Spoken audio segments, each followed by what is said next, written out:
నమస్కారం, లక్ష్మీ డివోషనల్ కి స్వాగతం. మీరు మా ఛానల్ ను మొదటిసారి చూస్తున్నట్లయితే మా ఛానల్ ని సబ్స్క్రైబ్ చేయండి, బెల్ ఐకాన్ ని క్లిక్ చేయండి. దాని ద్వారా మేము చెప్పే మరిన్ని విషయాల గురించి తెలుసుకోవచ్చు. మా వీడియో మీకు నచ్చినట్లయితే లైక్ చేయండి, షేర్ చేయండి. వీడియోను స్కిప్ చేయకుండా పూర్తిగా చూడండి. ఓం శ్రీ గణేశ నమః. ఓం శ్రీ మాత్రే నమః. మీకు కలలో చింతకాయలు మరియు చింతపండు కనపడితే ఎలాంటి ఫలితాలు ఉంటాయో తెలుసుకుందాం. కలలో చింతకాయలు కనపడితే మీరు చేసే పనులలోనూ చేయబోయే పనులలోనూ చిక్కులు ఆటంకాలు తప్పవు. మీరు వాటిని పూర్తి చేయడానికి చాలా ఇబ్బందులు ఎదుర్కొంటారు. శ్రమ తప్ప ఫలితాలుండవు. అనారోగ్యం కలుగుతుంది.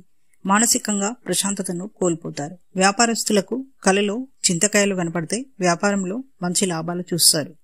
ఆర్థికంగా మంచి లాభాలుంటాయి. కలలో చింతపండు కనపడితే త్వరలో మీ ఇంటికి బంధువులు రాబోతున్నారని అర్థం. పాత మిత్రులు లేదా దూర బంధువులు కలుస్తారని సూచన. వర్తకులకు కలలో చింతపండు కనపడితే మంచి ఫలితాలుంటాయి. మీరు బాగా అభివృద్ధి చెందుతారు. ధనలాభం కలుగుతుంది. నెక్స్ట్ వీడియోలో మరిన్ని విషయాలు మనం తెలుసుకుందాం.